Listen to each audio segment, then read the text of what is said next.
Agent 创世纪为您讲解深度学习泛化与幻觉的物理机制。该研究由中科院上海光机所与香港理工大学等完成。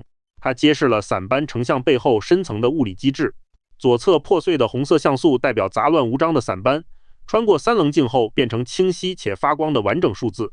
这个视觉隐喻说明了物理约束的重要性。研究核心是探索基于物理定律的可靠人工智能。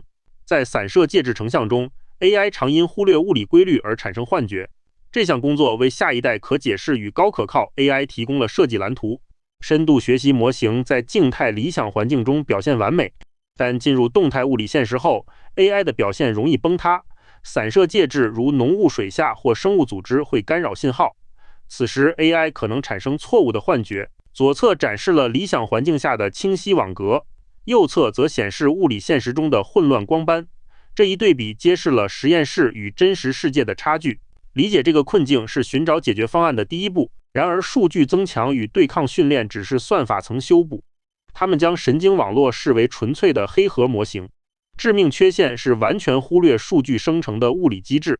物理响应决定图像如何被散射与变形。脱离现实物理的算法无法应对无限变化的变量。进入系统的规则光束会变成杂乱无章的碎片。这种盲目拟合注定在动态物理环境中失效。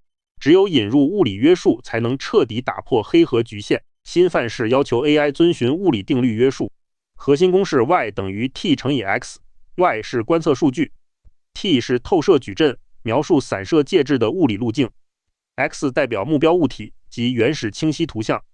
深度学习本质是学习逆向物理映射 t 的负一次方，即从观测到的散斑中还原目标物体的真相。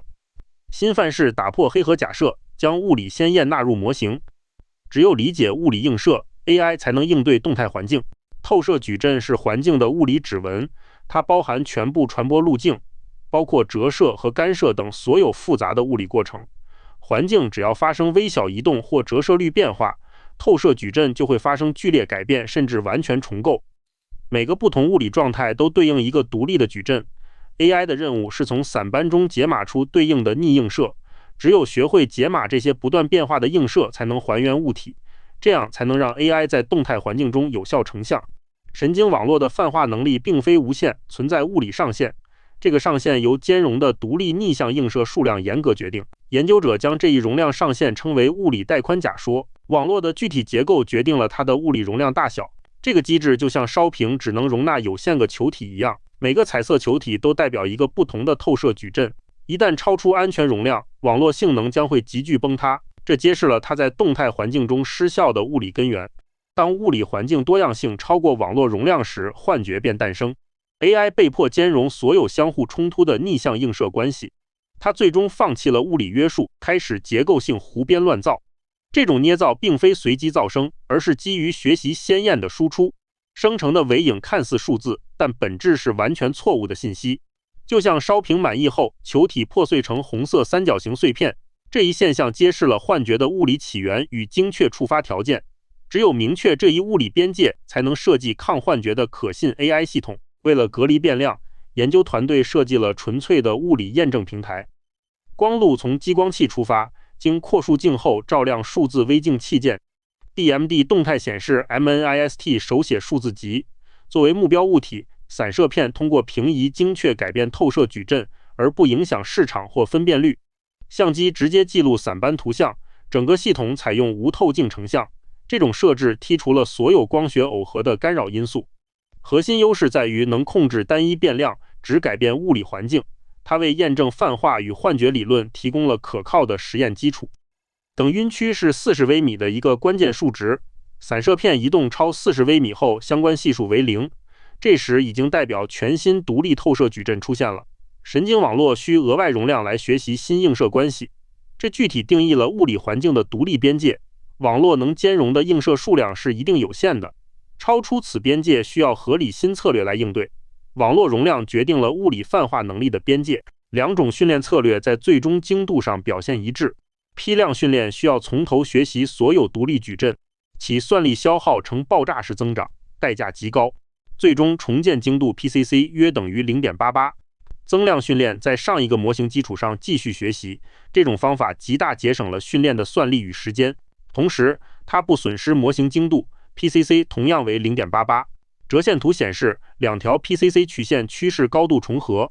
当兼容独立物理环境数量不超过20个时，网络实现完美泛化。测试中，网络在未见过的位移区域仍能清晰成像，两组各5个测试点的重建数字5都非常清晰。PCC 统计值全部高于 0.7， 最高达 0.88。结果证明，只要不超出容量上限 ，AI 就能举一反三。这验证了物理带宽假说的正确性。泛化边界由网络能兼容的独立逆向映射数量决定。在容量内，网络展现强鲁棒性和可推广能力。当独立矩阵数量超过网络极限时，性能急剧恶化。压力测试结果显示 ，n 等于40时，重建图像彻底崩溃，重建结果变成白色模糊团块，完全失去数字形状。n 等于50时，团块更加破碎，几何细节完全消失。到 n 等于120时，输出成为完全无法辨认的白色团块。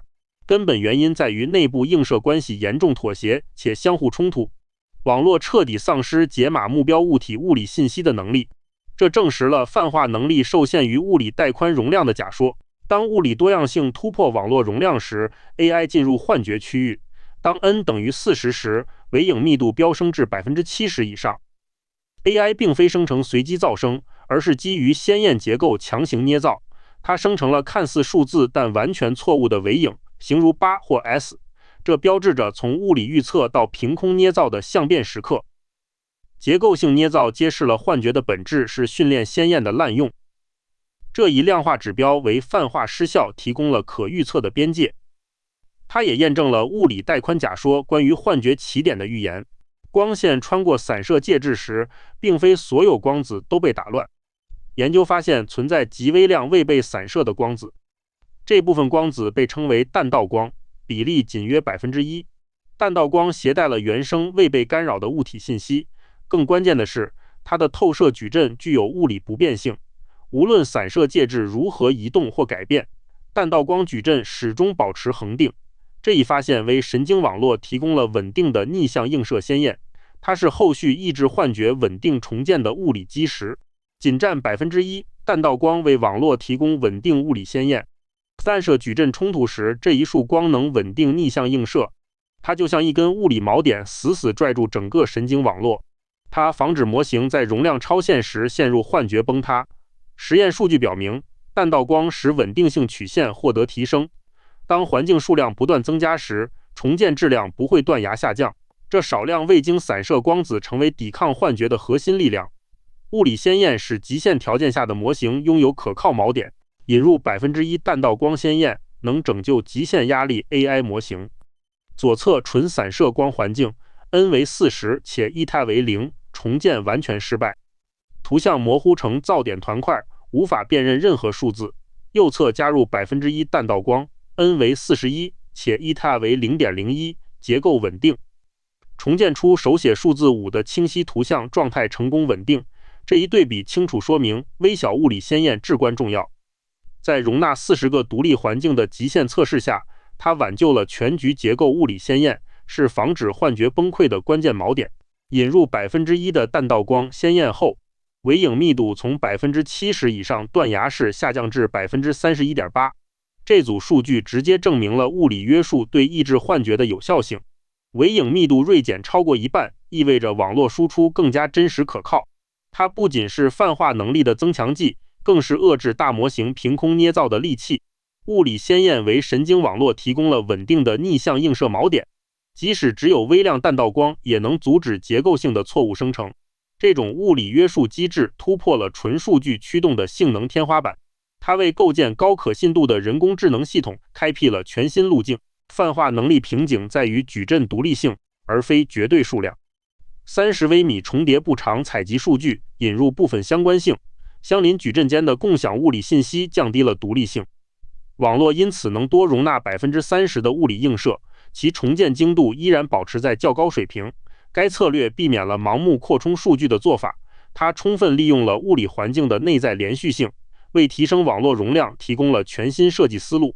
传统数据采集依赖盲目堆砌海量样本，浪费且低效物理边界过滤则基于等晕区，精准筛选关键样本，只保留最具差异化的物理状态，即全新独立 T 矩阵。这些状态覆盖最大物理变化，代表独立逆向映射。